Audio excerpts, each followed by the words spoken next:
Jadi teman-teman, sebelum Allah amanahkan kebesaran di muka bumi bagi para sahabat Nabi, para sahabat Nabi itu sudah dilatih oleh Allah dan Rasulnya. Di antaranya dilatih bersatu, dilatih menyikapi perbedaan tanpa menimbulkan perpecahan. Harus latihan dulu, jangan bicara kebesaran. Oh, kita ini urusan sepele aja berantem. Kadang-kadang lucu saya dengarkan orang berantem itu kalau di media sosial, ya kan? Lucu kadang-kadang. Dan kalau saya boleh menilai, yang sini salah, yang sini salah. Coba bayangin, berantem dua-duanya salah. Apa nggak cakep itu? Itu bisa bayangkan itu.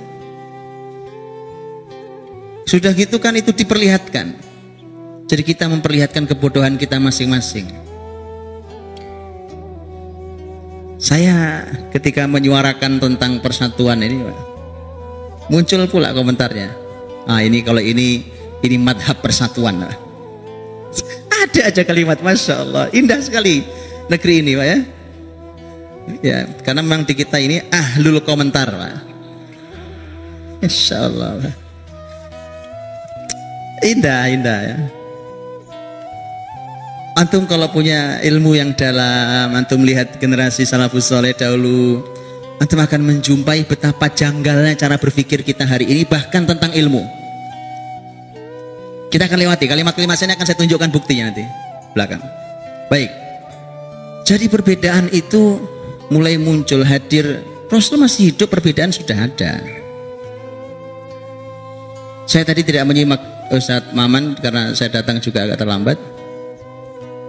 Saya tidak tahu apa Ustadz Maman umpamanya bercerita tentang hadis sangat terkenal yang selalu dibawa oleh para ulama, hadis muttafaq alaih tentang tema tidak sholat asar kecuali di Yahudi Bani Quraidah. Tadi sudah dibahas? Oke. Kalau itu saya punya satu pertanyaan. Ya, la yusalliyanna ahadukum al-asra illa fi Bani Quraidah. Jangan sholat asar kecuali di Bani Quraidah. Pertanyaan saya. Waktu Nabi menyampaikan itu, kemudian kok prakteknya jadi dua berbeda? Betul ya? Dua berbeda prakteknya. Pertanyaan saya, apakah Nabi waktu menyampaikan menginginkan dua-duanya atau menginginkan salah satunya? Paham pertanyaan saya? Paham atau tidak paham? Paham atau tidak paham? Oh, saya ulangi. Kan Nabi katakan jangan sholat asar kecuali di Bani Quraidah, gitu ya. Ternyata begitu sahabat pulang ke Nabi, kan ternyata prakteknya ada dua. Yang satu benar sholat asar di Yahudi Bani Quraidah dan waktu asar sudah habis. Yang satu sholat di jalan, belum nyampe Yahudi Bani Quraidah dan sholat di jalan. Pertanyaan saya, apakah Nabi waktu bersabda sebelum berangkat itu, apakah Nabi menginginkan dua-duanya atau salah satunya? Nah, ini dianalisa ulama, Ustaz. Bukan begitu. Kalau Allah dan Rasulnya tahu, sekarang saya katakan subhanakallahumma bihamdik asyhadu an la ilaha illa anta, selesai. Saya tinggal katakan wallahu a'lam. Wallahu a'lam, ya kan? Ya. Ini semua dianalisa ulama, Ustaz. Ini para ulama semua bicara panjang lebar tentang peristiwa ini. Termasuk ini pertanyaannya. Karena begini. Ini mudah dianalisanya. Mudah, ahli ilmu menganalisa ini mudah. Mereka dengan perangkat ilmunya. Apakah Nabi menginginkan dua-duanya? Atau Nabi menginginkan salah satunya? Waktu Nabi mengatakan jangan sholat asar kecuali di Bani Quraidah. Yang satu sholat asar di Bani Quraidah tapi waktunya sudah habis. Yang satu sholat di tepat waktunya tapi belum di Bani Quraidah. Garis sempurna kan? Garis sempurna. Pertanyaannya, apa Nabi ingin dua-duanya? Para ulama jelas katakan tidak mungkin. Nabi ingin satu, nggak dua-duanya. Satu yang Nabi inginkan. Jelas kok kalimatnya. Jangan sholat asar seorang pun di antara kalian kecuali di Bani Quraidah. Nabi satu. Yang Nabi inginkan satu. Lah terus kenapa ketika yang Nabi inginkan satu kemudian pecah jadi dua? Lah terus kenapa Nabi menyikapinya dengan senyum? Nggak dikomentari, nggak dibilang kamu salah, kamu benar. Terus kenapa? apakah kemudian di peristiwa seperti ini masih relevan antum mengatakan bahwa kebenaran itu satu dan tidak berbilang? Al-haqqu wahidun la yata'addad. Saya hormati ini kalimat para ulama. Baik, tapi bolehkah kita berkata, apakah kemudian di peristiwa seperti ini kemudian antum menggunakan kaidah ini, kebenaran itu satu, Pak, tidak berbilang? Oke, pertanyaan kedua, apakah Nabi akan membiarkan ketika terjadi sebuah kemungkaran? Di depan mata Nabi ada kemungkaran, dibiarkan? Disenyumi? Mustahil. Itu kaidah-kaidah dalam Islam. Kalau Nabi senyumi berarti apa berarti? Hah? Kalau Nabi senyumi apa artinya? Tidak mungkin mungkar. Betul? Antum nyambung dengan saya? Tidak mungkin mungkar, betul? Nabi mustahil membiarkan sebuah kemungkaran. Mustahil. Kalau ada kemungkaran di depan mata Nabi, pasti langsung oleh Nabi ditegur. Pasti. Tetapi ketika Nabi senyumi dua-duanya,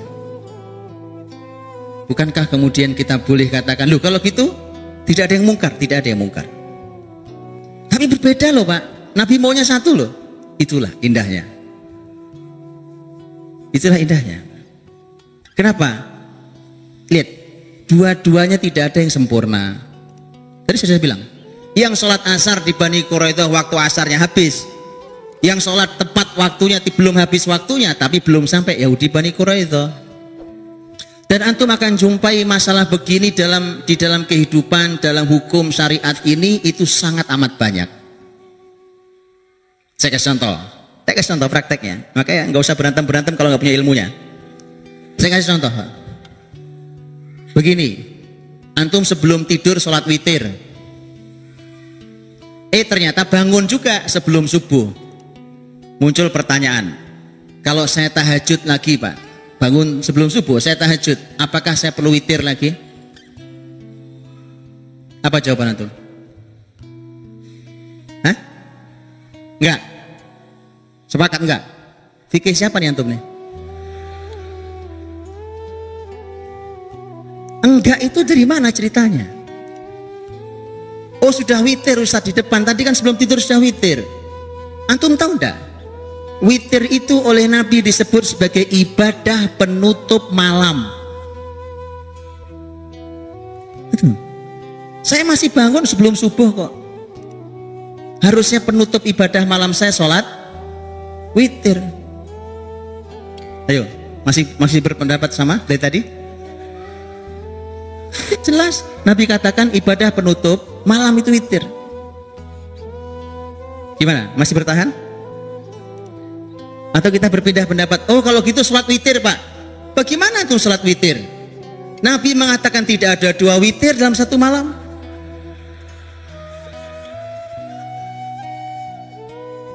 Sudahlah makanya nggak usah berantem. Wong ilmu kita itu cetek dangkal sekali.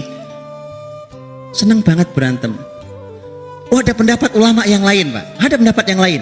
Ada pendapat lain. Begitu bangun tidur, sholatlah 1 rakaat dan salam. Niatnya untuk menggenapi witir yang sebelum tidur, kemudian jadi genap. Oke? Begitu sudah genap berarti saya belum witir. Kemudian witirlah di akhir setelah selesai tahajud sebelum subuh, maka witir saya. Gimana? Oke pendapat yang ini? Oke atau enggak oke? Kelihatannya oke ya? Kelihatannya doang oke Pak. Jadi pendapat ulama semua luar biasa. Tapi maksud saya lihat, sejak kapan sholat 1 rakaat menggenapi witir ada perintahnya? Apa antum pernah jumpai? Nabi memerintahkan untuk genapilah sholatmu 1 rakaat. Pernah? Tidak ada.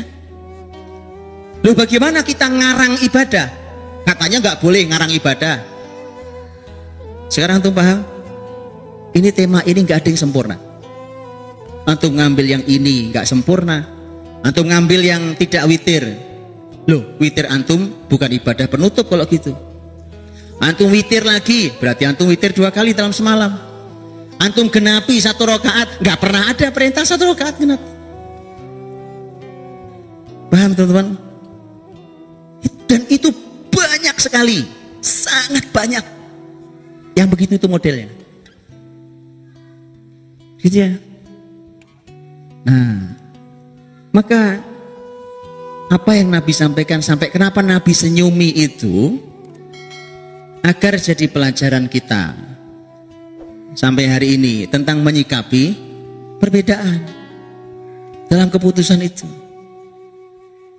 Nah, ini ijtihad dan serahkan pada ahlinya. Sahabat juga mengisahkan kisah lain. Waktu mereka pergi jihad bersama Rasul Shallallahu Alaihi Wasallam, dan waktu itu sahabat puasa, kemudian sebagian dari kami berbuka karena perjalanan, satu safar, dua mau jihad. Antum bisa bayangkan. Maka sebagian kami berbuka, sebagian kami tetap puasa dan tidak saling mencela antar keduanya. Itu kalimat sahabat. Bisa nggak gitu-gitu ya Pak?